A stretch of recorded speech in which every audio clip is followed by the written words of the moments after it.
Hello! Bienvenue dans cette nouvelle vidéo. Aujourd'hui, j'ai l'immense plaisir de te retrouver pour notre nouveau chapitre du RGPD.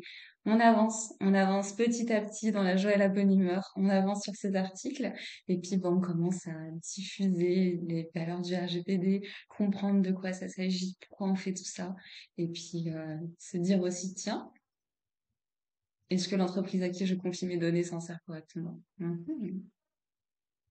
Aujourd'hui, je suis désolée, il y a un petit peu de mes voisins font des petits travaux, donc parfois il y aura du bruit. C'est le jeu. C'est le jeu de ne pas encore tourner ces vidéos YouTube dans une villa privée avec à peu près certitude que personne ne fera de bruit autre que moi-même. Donc, voilà. Pour l'instant, tant que je suis pas encore dans ma villa privée toute seule pour pouvoir tourner mes vidéos YouTube, il faudra s'accommoder de petites contraintes comme celle-ci. Chapitre 3. Les droits de la personne concernée. Section 1. Transparence et modalités de la transparence. Article 12. Transparence des informations et des communications et modalités de l'exercice des informations de la personne concernée. Cet article 12 se divise en 8 points. On va voir les points un par un, soit dans une vidéo YouTube dédiée, soit dans... Bon, bref, comme d'hab, quoi. Maintenant, je pense qu'on connaît la chanson. Premier point, avec les considérants qui vont bien, le responsable de traitement prend des mesures appropriées pour fournir toute information visée aux articles 13 et 14, ainsi que pour procéder à toute communication au titre des articles 15 à 22. Bon, articles 13 et 14, c'est les prochains, donc il faudra juste que tu regardes les vidéos YouTube suivantes. Et les articles 15 à 22, ce sont simplement le détail des droits que nous donne le RGPD, rectification, effacement, portabilité, limitation, patati patata. OK. Et de l'article 34 en ce qui concerne le traitement à la personne concernée. Article 34, je pense que je le sais, mais je vais quand même vérifier avant de le dire quoi que ce soit. L'article 34, c'est la communication à la personne concernée en cas d'une violation de données à caractère personnel. Du coup, on reprend la phrase. Le responsable de traitement prend des mesures appropriées pour fournir toute information visée aux articles 13 et 14 qu'on verra plus tard, ainsi que pour procéder à toute communication dans le cadre de l'exercice de tes droits, ainsi que de procéder à toute communication en cas de violation de données à caractère personnel en ce qui concerne le traitement à la personne concernée. Et comment on fait pour te communiquer ces informations-là? On te communique ces informations de façon concise, transparente, compréhensible, aisément accessible, en des termes clairs et simples, en particulier pour toute information destinée spécifiquement à un enfant. OK? Lorsque les informations sont fournies par écrit ou par d'autres moyens, y compris lorsque c'est approprié par voie électronique, ah bah oui, bah je m'allume ma phrase. Bon, ces modalités de partage de l'information, donc claires, transparentes, compréhensibles, accessibles, tout ce que tu veux, on le fait quand c'est à l'écrit, à l'oral et évidemment quand c'est par voie électronique. Lorsque la personne concernée en fait la demande, les informations peuvent être fournies oralement à condition que l'identité de la personne concernée soit démontrée par d'autres moyens. Je pense que c'est clair jusque-là. On va se mettre sur le considérant 58. Le principe de transparence exige que toute information adressée au public ou à la personne concernée soit concise, aisément accessible et facile à comprendre et formulée en des termes clairs et simples. Tu te souviens quand tu m'entends te répéter moult que il faut simplement dire les choses simplement, de manière transparente, de manière sincère, de manière vraiment le but c'est de rentrer dans ton cerveau. Ben voilà, là tu as le considérant 58 du RGPD qui me hype sur ce message-là de dire les choses vraiment simplement. En outre, lorsqu'il y a lieu, illustrer à l'aide d'éléments visuels. Pareil, tu te souviens quand je te disais, reprends ton RGPD et facilite ta compréhension des informations par autant le contenu écrit, mais aussi par le contenu visuel, par la réorganisation, parfois sous forme de bullet points, parfois sous forme de petits schémas, etc. Ça, c'est vraiment C'est un petit peu le legal design qu'on voit en ce moment. C'est un peu ça en fait. Il y a des entreprises qui font des très très belles politiques de confidentialité, qui sont très visuelles, qui ont des petits émoticônes pour que ça soit un peu plus facile à comprendre en un coup d'œil quel est le sujet du paragraphe. Tu as une organisation visuelle de l'information qui est vraiment très très bien faite. Et ça, moi, je trouve que c'est absolument fantastique, qu'on aurait dû faire ça depuis bien longtemps. Mais c'est l'essentiel, c'est qu'on s'y mette dès maintenant et que bah, du coup, on participe, voilà, à rendre l'information juridique claire, facilement compréhensible, accessible. Ces informations pourraient être fournies sous forme électronique, par exemple via un site internet lorsqu'elles s'adressent au public. Ceci vaut tout particulièrement dans des situations où la multiplication des acteurs et la complexité des technologies utilisées font en sorte qu'il est difficile pour la personne concernée de savoir et de comprendre si des données à caractère personnel la concernant sont collectées, par qui, à quelle fin, comme dans le cas de publicité en ligne. T'as vu là cette phrase? Elle te dit juste qu'il faut expliquer simplement pourquoi tu utilises les données à caractère personnel. D'autant plus quand c'est pas évident de se projeter, c'est pas évident de comprendre, ben t'as ce devoir de l'expliquer, de l'informer simplement.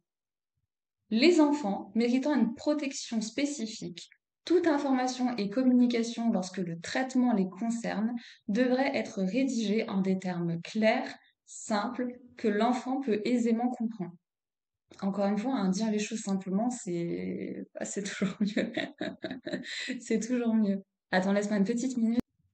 Ok, on va reprendre. Le considérant 60. Le principe de traitement loyal et transparent exige que la personne concernée soit informée de l'existence de l'opération de traitement, jusque-là rien de délirant, et de ses finalités. Le responsable du traitement devra fournir à la personne concernée toute autre information nécessaire pour garantir un traitement équitable et transparent, compte tenu des circonstances particulières et du contexte dans lesquels les données à caractère personnel sont traitées. Donc tu vois, si jamais pour des raisons spécifiques, des raisons particulières, pourquoi j'essaie de formuler quelque chose qui est clair? Bon, c'est super clair, ça sert à rien de reformuler. Allons-y, on continue. En outre, la personne concernée devrait être informée de l'existence d'un profilage et des conséquences de celui-ci lorsque les données à caractère personnel sont collectées auprès de la personne concernée. Je me souviens, profilage, attention, conditions d'utilisation de ces données à caractère personnel de manière un peu particulière. Il faut faire attention à ça. Et on en reparlera. Lorsque les données à caractère personnel sont collectées auprès de la personne concernée, il importe que celle-ci sache également si elle est obligée de fournir ces données à caractère personnel et soit informée des conséquences auxquelles elle s'expose si elle ne les fournit pas.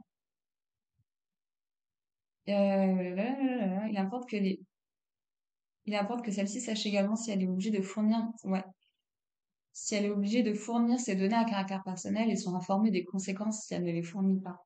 Tu vois, ça, c'est des trucs qu'on voit hyper souvent sur les sites internet, notamment quand tu candidates à un job, on te dit sur Astérix, si tu remplis pas les Astérix, ben, on peut pas traiter ta demande. Parce qu'en fait, il y a certaines données à caractère personnel qui sont nécessaires pour pouvoir ben, faire l'objet de la prestation de service. Ces informations peuvent être fournies accompagnées d'icônes normalisées afin d'offrir une bonne vue d'ensemble, pardon, facilement visible, compréhensible et clairement lisible du traitement prévu. Donc là, on te dit clairement quelles sont les informations que tu dois obligatoirement communiquer pour pouvoir bénéficier de la prestation de service ou la livraison du produit. Lorsque les icônes sont présentées par voie électronique, elles devraient être lisibles par machine.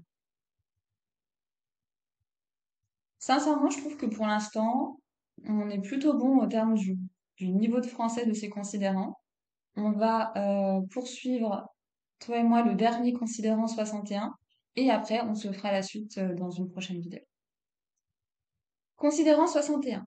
Les informations sur le traitement de données à caractère personnel relatives à la personne concernée devraient lui être fournies au moment où ces données sont collectées auprès d'elle ou si les données à caractère personnel sont obtenues d'une autre source dans un délai raisonnable en fonction des circonstances propres à chaque cas. Lorsque des données à caractère personnel peuvent être légitimement communiquées à un autre destinataire, il convient que la personne concernée soit informée du moment auquel ces données à caractère personnel sont communiqués pour la première fois aux dits destinataires. Lorsque, attends, je me suis perdue.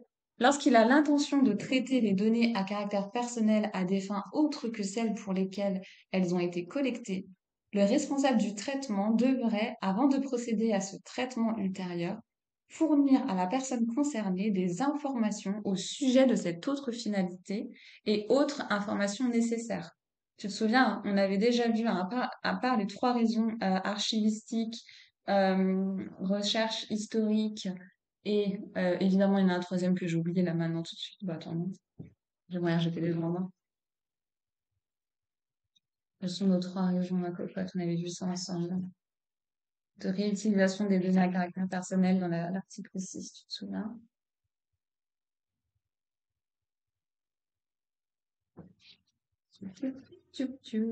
Attends, je mets.